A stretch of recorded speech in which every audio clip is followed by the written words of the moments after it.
જે તારીખ છે 23/1/2025। આજે બહુ જ મહત્ત્વની આ વિડીયો ટૂંકમાં થવાનો છે, બહુ જ ઉપયોગી। હવે અમે સોમવારે સાંજે એટલે કે 20 તારીખે સાંજે આ ટ્રેની અંદર લગભગ મેં એનો વિડીયો મૂકી દીધો છે કે સોમવારે સાંજે 20 તારીખે સાંજે આ બધી ટ્રે ટૂંકમાં ભરાઈને અને પછી આ ટ્રેને ઉપર થપ્પો માર્યો હતો।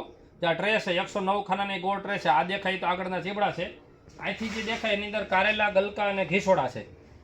હવે 2 દિવસ પહેલાં જ એને ટૂંકમાં સોમવારે વાવ્યું હતું અને મંગળ અને બુધવારે કાલે આજ હકીકત તો આજે ત્રીજો દિવસ થયો, પણ આજે બપોરની અંદર જ એને કોટા દેખાય છે। માત્ર લગભગ વધીને 60 કલાકની અંદર 60 કલાકની અંદર આ બધી ઉગી ગયું છે।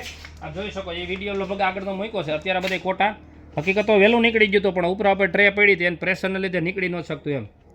આ જોઈ શકાય છે, આ ઘીસોડા છે, આ દેખાય ઘીસોડા છે। પછી આગળ પાછળ છે આ પૂરા શું આવ્યું, ગલકા છે કે નહીં, અને આ ઘીસોડા છે, આ ઘીસોડા છે। ઘીસોડા ને કારેલા ને બધુંય, પણ આ ટ્રે ઉપર પડી તેને લીધે પ્રેસને લીધે નીકળી ન શક્યું।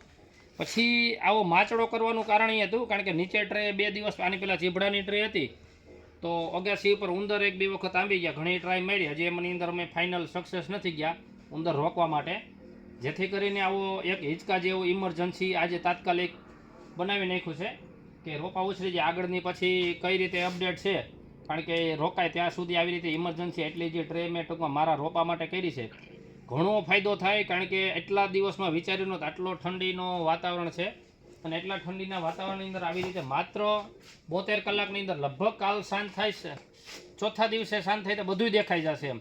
આનો ફાયદો એ રહે કે આપણે ગમે ત્યારે વાવવું હોય ત્યારે એક સરખું એક સાથે એનું વાવેતર થાય, અને એકય બીજ ફેલ ન થાય, અને છોડની સંખ્યા છે એ છોડની સંખ્યા પણ એ જળવાઈ રહી એમ। અને આપણે ખેતી કરવાના જે દિવસો હોય કે આપણે એમ થાય કે મારે અત્યારે કપાસ ઊભો છે, એ કપાસવાળા ખાલી કરીને વાવવાનું છે, તો કપાસ ઊભો છે તો આપણે કપાસ હવે ખાલી થશે એની અંદર ખેતી કરી ખાતર કે બેડ બનાવવાનો જે તે બધી વસ્તુ હોય એ પૂરું થાય ત્યાં સુધીની અંદર એનો રોપ આખો તૈયાર હોય। એટલે આપણે અત્યારના આઉટ સિઝનના 10 દિવસ બહુ મહત્ત્વના હોય એમ, કે 10 દિવસ એ ખાલી આપણે માની લો કે 15 દિવસનો રોપ થશે તો આપણે કદાચ એને કાઢી લઈએ, હવે આગળ જતાં ખબર પડે કેટલા દિવસે થાય।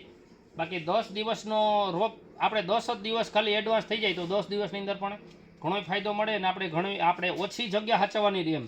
અને છેલ્લે હવે આની તો ખાતર નહીં, કારણ કે મારો આ બધો પહેલી વખતનો અનુભવ છે, હવે બધું શીખતા જાય છે। કે ઉંદરનો તો અનુભવ શરૂઆતમાં થઈ ગયો, સારી વાત હતી, કારણ કે આમ કાકડી વાવી હતી ચીબડા, એટલે ચીબડાની એટલી બધી કિંમત નહોતી ને એટલી બધી ટ્રે નહોતી ભરી, પણ આ વસ્તુ એક ધ્યાન રાખ્યા જેવી છે, કારણ કે ખબર વગરનું વરે ચક્કર મારો આવ્યો ત્યાં સુધીમાં તો ઘણું ખરું નીકળી ગયું હતું।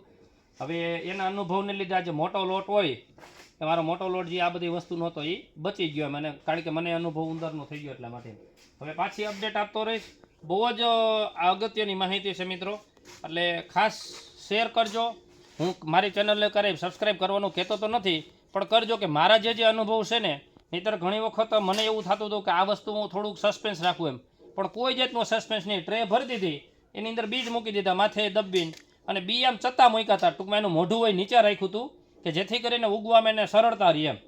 તો જે આવી રીતે સીધા જ ઉગ્યા, જો બતાવી તો આવી રીતે તો બી છે ને આવી રીતે આડેધડ નહોતા મૂક્યા, આ વખતે એકદમ આવી રીતે મૂક્યા હતા જેથી કરીને એને નીકળવામાં સરળતા રહી એમ। જો સીધા બીજ જ નીકળવાની રહે, અને આજે લગભગ 48 કલાકની અંદર તો નીકળી ગયા હતા, પણ અમારું ધ્યાન નહોતું, કારણ કે ઉપર ટ્રે પડી હતી, એટલે એને ટ્રેનો ઉપર પ્રેશર જ એવડો હોય, 10 15 ટ્રેનો એક સાથે થપ્પો પડ્યો હતો, એટલે એ થપ્પો હતો એટલે એના માટે નીકળી ન શક્યા। અત્યારે જો બપોરે જે અમે માચડો બનાવ્યો છે 4 વાગ્યાની ઉપર લગભગ ચડાવ્યું આ બધી વસ્તુ, પણ 4 વાગે ચડાવ્યું તે ઘણું ખરું તો આની અંદર ઊંચે કે નીકળવા માંડ્યું એમ।